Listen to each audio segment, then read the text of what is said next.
This happens a lot with almost everyone. Most of the time when you're not watching but listening to something on YouTube, let's say a podcast. And I know how frustrating it is because you feel so retarded for doing something so stupid and you can't blame anyone but yourself. But Google did give a solution for this in the previous version of Android Oreo, where if you accidentally or intentionally while watching something on YouTube switch to a different app or simply press the home button, the video you're watching shrinks down to a small window and keeps playing while you're doing something else, unless you remove it by yourself. But the thing is that less than 2% of all the Android users are currently using Android Oreo for various reasons obviously. Nougat and Marshmallow are the most popular ones, being used by 28% of the users separately, and so the feature is not available to them. So what to do and how?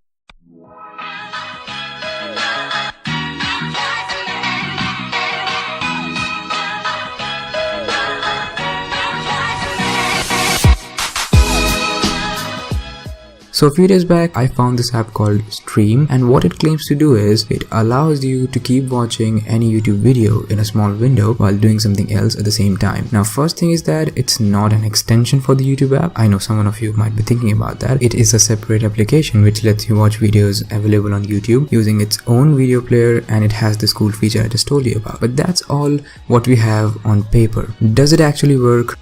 Let's find out.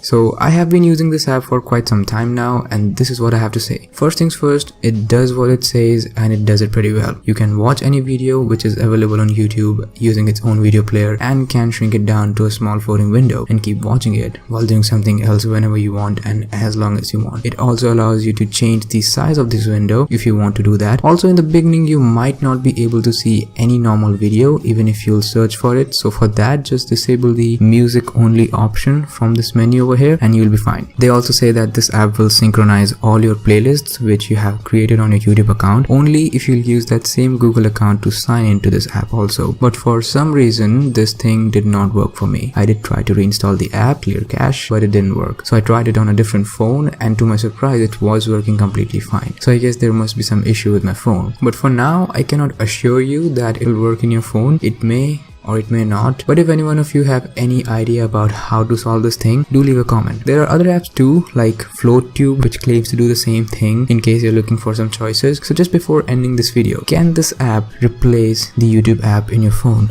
For me, no. For two big reasons. Number one, the UI of the actual YouTube app is way much better than the UI of this app. So if you're familiar with it, you're definitely not going to like this one. And number two, it lags a lot. Even when you're only using this app and nothing else, it lags. And that's quite funny because the actual YouTube app, even though being bigger in size and number of features, does not lag at all. But again, this might only be the case with me or my phone if I say more specifically, and so it's my opinion on it. So go ahead and try this app. The link will be there in the description, and also leave a like and subscribe to the channel if you enjoyed watching this video. And if you did not like this video, tell me why in the comment section. Thank you for watching, and I'll talk to you in the next one.